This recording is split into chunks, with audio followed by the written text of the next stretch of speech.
क्षण मात्रा, ज्यादा भी नहीं, तो वह जीवन वह तो जीवन कृतार्थ हो जाएगा। क्योंकि सत्संग का जो महानता है, सत्संग का जो समय है, सत्संग का जो ऐश्वर्य है, वह अनंत अनादि है। आपको बता दूं, एक स्थान में एक मूर्ति बेचने वाला है, बोलिए राधे राधे।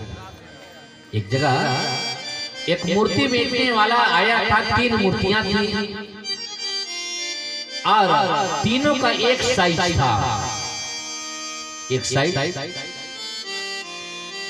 एक लंबा एक मोटा पे। तो एक लेने वाला पहुंच गया, बोले भाई इस मूर्ति का कीमत बतलाओ। बोले इस मूर्ति का कीमत 5000 है और ये वाला मूर्ति है उसका 2500 है और ये मूर्ति उसको कम में भी दिया जा सकता है। लेने वाला समझ गया ये 3 मूर्तियां हैं और तीनों एक ही साइज के हैं और इसमें पैसा में अंतर क्यों? बोले क्यों पैसा में अंतर क्यों है? ये तीनों एक रूप हैं, तीनों एक साइज हैं और एक मूर्ति का कीमत बतला रहे हैं 5000, एक मूर्ति का कीमत बतला रहे हैं 2500, एक मूर्ति का कीमत को कह रहे हैं कि उससे अभी कम दिया जा सकता है। बोले ऐसा कौन सा? बोले भाई इस मूर्तियों में अंतर है। बोले क्या अंतर है? बोले एक लकड़ी ले लाओ और एक लकड़ी लाया गया। ध्यान से सुनेंगे, बहुत आनंद आएगा आप लोगों को। लकड़ी लाया गया, बोले इनके जो सबसे कम, जिसको मैं कह रहा हूं कि कम से कम कीमत में दिया जा सकता है, इसके कान में डालो उस लकड़ी को। बोलिए राधे राधे। उस लकड़ी को उसके कान में जब डालने लगे तो गया ही नहीं लकड़ी उसके कान में घुसा ही नहीं, क्योंकि उसके कान का जो छेद है वो बहुत पतला था, इसलिए लकड़ी नहीं घुसा।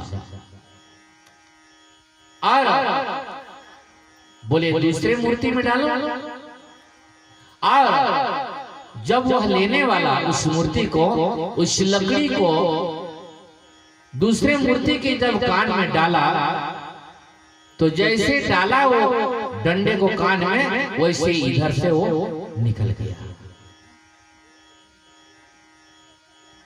बोले ये जो तीसरे नंबर की जो मूर्ति है इसके कान में डालो।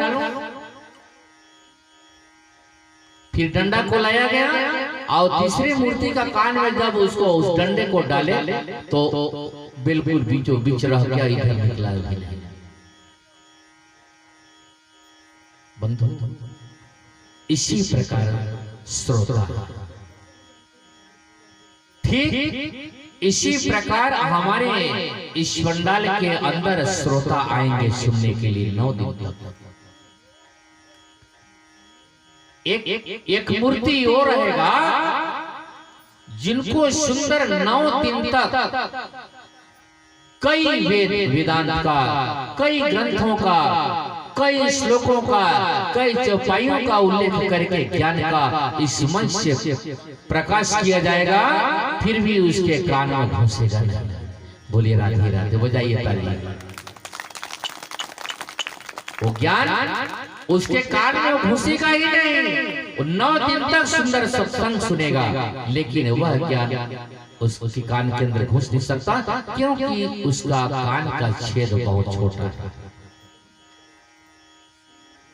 और दूसरे नंबर के जो मूर्ति इस पंडाल में आएंगे सुनने के लिए, वो सुंदर सुनेंगे और सुनने के बाद जैसे पंडाल से बाहर निकले, इधर से वो निकल जाएगा। बोलिए राधे राधे।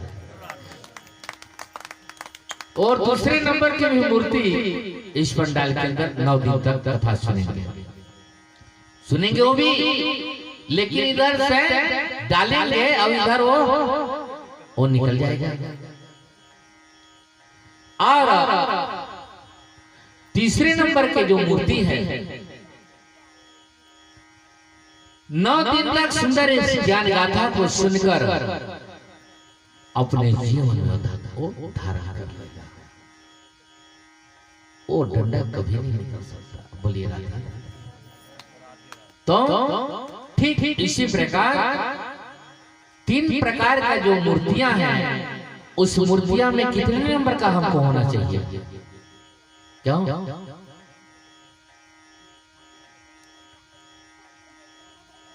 कितने नंबर का होना चाहिए? बोलिए राधे राधे। आप लोग कथा को तो ध्यान से सुनिए रहे हैं। एक मूर्ति का कान में घुसा ही नहीं है, क्योंकि कान का क्षेत्र उसका एकदम पतला है। दूसरी मूर्ति कान में घुसा और इधर से वो निकल गया। और तीसरे नंबर की जो मूर्ति है, डालने के बाद वो वहीं रुक गया बीचों बीच। तो हम लोग को कितने नंबर का मूर्ति होनी चाहिए? कोई भी बतलाइए। बजाइए ताली जोरदार। हम लोग को 3 नंबर का मूर्तियां होना चाहिए कि जितना भी व्यास कथाकार से हमको ज्ञान सिखलाया जा रहा है, ज्ञान का प्रकाशित किया जा रहा है, उसको पूरा का पूरा हम अपने स्थान में रख लें। बोलिए राधे। यही कथा का बहुत आज बड़ा ही, यह कथा तो अनंत अनादि है। आज प्रथम दिवस का ये श्रीमद् भागवत कथा का रहस्य है सत्य, चित्त और आनंद। सच्चिदानंद।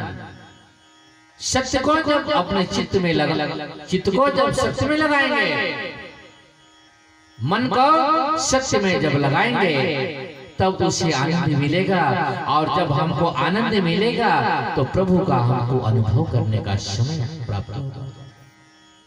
जिस प्रकार आज कितना सुंदर धन्य है ग्राम नगांव के समस्त नागरिक, माताएं धन्य है, बहन धन्य है, यहाँ के समस्त श्रोता बंधु धन्य है, यहाँ का यह पावन धरा धन्य है, और यहाँ के समस्त ग्वाल वंश धन्य है।